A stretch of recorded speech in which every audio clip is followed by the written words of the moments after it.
श्रीमद कुंज विहारे नमः। श्री स्वामी हरिदास वेतेतराम।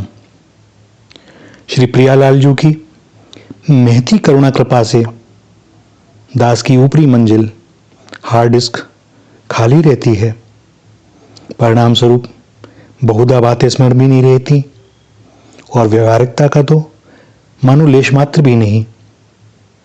श्री राधा माधव के पाठोत्सव में सम्मिलित होने का निमंत्रण मिला और पाठोत्सव से एक दिन पूर्व की रात्रि तक इस बात का विस्मरण भी हो गया।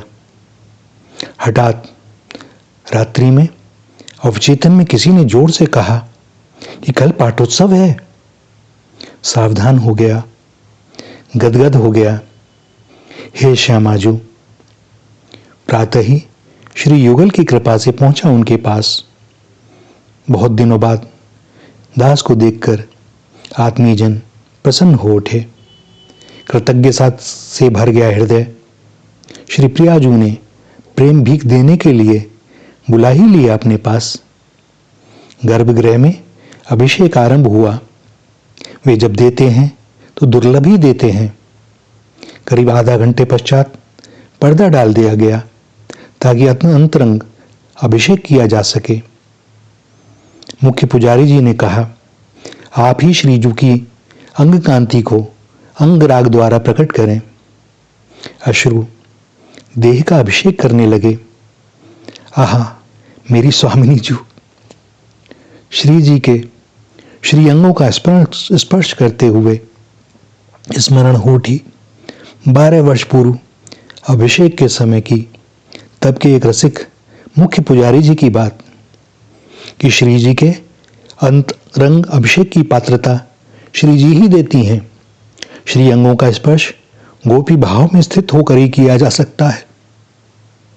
खूब मलमल की अंगराग सेवा, इत्र सेवा हुई। इच्छा हुई कि पंचामृत अभिषेक के पश्चात श्री जी को इत्र से ही स्नान कराया जाए। उन्होंने कहा, जैसी तुम्हारी इच्छा। लालजू बोले, श्रीजू पे न्योछावर करके क्या दूं? दास बोला, अपनी कंठी दे दो। भिक्षुक की औकात एक क्षण में सामने आ जाती है। दाता है तो भिक्षुक हैं और भिक्षुक हैं तो दाता हैं। या तो मांगे नहीं और मांगे तो एक ही से। और दास का उनके सिवा कौन? गर्व से भर उठते हैं, मैं उनका हूं और वे मेरे।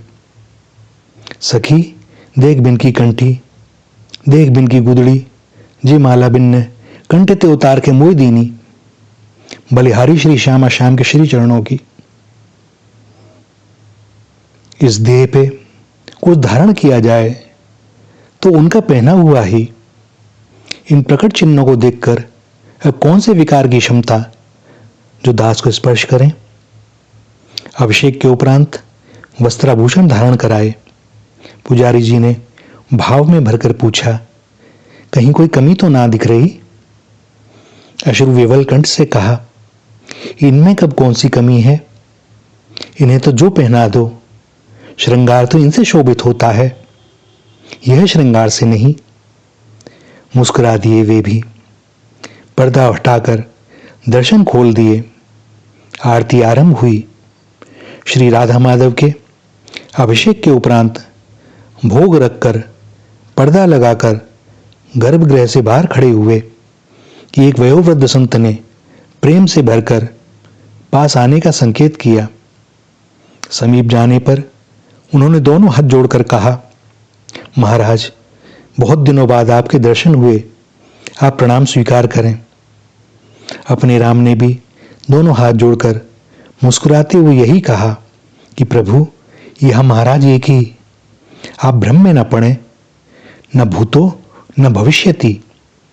उन्होंने मुस्कुराकर कहा, ठाकुर और ब्रह्मदेव दोनों के एक साथ दर्शन हो गए, आप ब्रह्म स्वरूप हैं।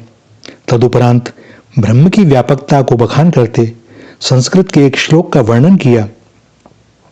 दास ने उनसे हाथ जोड़कर प्रार्थना की, प्रभु आप अपने भावानुसार सही हैं, परंतु दास सविनय आपसे यह कहना चाहता है कि इस ब्रह्म से बड़ी कठिनाई से पीछा छुड़ाया है। अब तो अपना जो भी है वह यही है, हम ब्रह्म को नहीं जानते। ये श्यामा श्याम ही हमारे जीवन सर्वस्व हैं। ब्रह्म नहीं, माया नहीं, नहीं जीव नहीं काल, अपनी हूँ सुधि ना रहे, रहे एक नंदलाल। मुस्कुरा दिए वे। दास को निमित्त बनाकर वे इस अपात्र के द्वारा जो कहलवाना चाहते हैं सो ही कहा जाता है। इसमें दास की कोई पात्रता नहीं है। उनकी ही प्रेरणा अनुसार जो कुछ भी यत्किंचित वर्णन हो पाता है वह उनकी और सदगुरुदेव की कृपा करुणा से ही, ताकि उनके आत्मीजन इस आनंद रस का किंचित पान कर सकें। अपात्र पर होने वाली स्वामिनी स्वामी की महती कृपा का स्वल्प गुणगान भरे है, क्योंकि यही इस दास के वश की बात अपनी दुष्टता का भान है और उनकी अगाध करुणा कृपा का भी। हे हरि, मोसो ना बिगारन को, तो सो ना संहारन को, मोहे तोहे लगी होड़। अर्थात हे नाथ, मित जैसा दुष्ट नहीं है और तुम जैसा संभालने वाला नहीं है। हम दोनों में होड़ लगी हुई है कि हम क्या कर सकते हैं। श्री राधा, श्री राधा, श्री राधा।